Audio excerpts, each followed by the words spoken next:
Welcome! Today, we're going to pull back the curtain on the invisible machinery of Canadian government. We're talking about the fourth branch, and trust me, it shapes our daily lives in ways you might not even realize. I mean, really think about it for a second.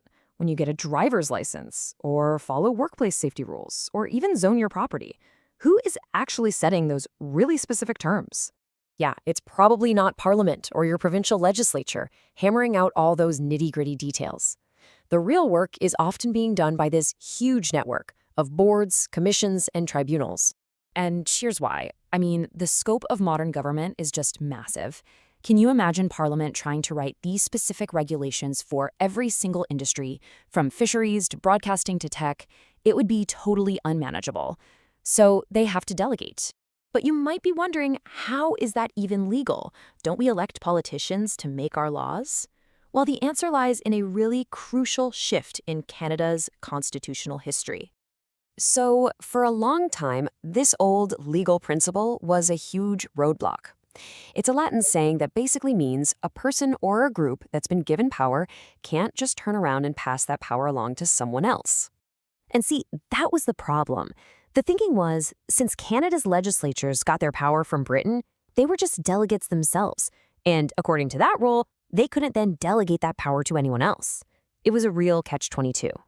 Right, so how did we get from a delegate cannot delegate all the way to the system we have today, where thousands of these administrative bodies are making rules? The whole thing changed in 1883 with this landmark case called Hogg v. the Queen. It was like the constitutional key that unlocked everything. It was all about whether the Ontario legislature could give a board of license commissioners the power to make rules for taverns. Seems like a small issue, right? But the implications were massive. And this quote right here says it all. The court basically ruled that Canadian legislatures were not just delegates. They had full, complete lawmaking authority in their own areas, just as absolute as the British Parliament itself. And that meant, boom, they were free to delegate their powers however they saw fit. Okay, so legislatures can delegate, but what kind of powers are we actually talking about here? We can pretty much break them down into three main categories. And you'll see they kind of mirror the main branches of government. First up, you've got legislative functions. This is just a fancy way of saying rule-making.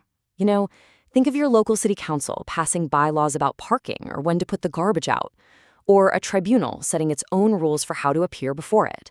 That is delegated legislative power in action, right there. Second, there are administrative functions. This is the day-to-day work, applying the rules. It's the agency that looks at your application and then issues your passport. It's the commission that grants a building permit or the office that processes an adoption, the real hands-on stuff. And third, you have quasi-judicial functions. Now, quasi just means sort of or like. So these agencies act like courts. They resolve disputes. When a workers' comp board decides if a claim is valid, or a human rights tribunal hears a discrimination case, they are performing a quasi-judicial function. But look, this whole power-sharing thing isn't a free-for-all. There are some really strict constitutional rules that govern exactly who can give power to whom. It's not the Wild West. So here's the basic idea. It's totally okay for a government to create an agency and give it power. It's even okay for an agency to get powers from both the federal and provincial governments. But here's what's not okay. One level of government, say Parliament, can't just hand its power directly over to a provincial legislature. That's a big no-no. And this diagram here makes it super clear. So at the top, you see basic delegation. Parliament just gives power down to an agency. Totally allowed. Then there's interdelegation, where an agency can kind of act as a bridge, getting power from both federal and provincial governments. That's also allowed. It's great for cooperation. But look at the lines that are crossed out. Cross-delegation, where Parliament tries to give powers straight to a provincial government? Nope. And subdelegation, where the agency itself tries to pass its power down to another body? Also forbidden. It's all about keeping clear lines of accountability. Yeah, so let's just hammer this point home. Subdelegation. This is where that original rule, delegates non potest delegere, makes a comeback. An agency that got power can't just pass it down the line like a hot potato to some other group it creates, not unless the law specifically says it can. The power has to stop with the intended delegate.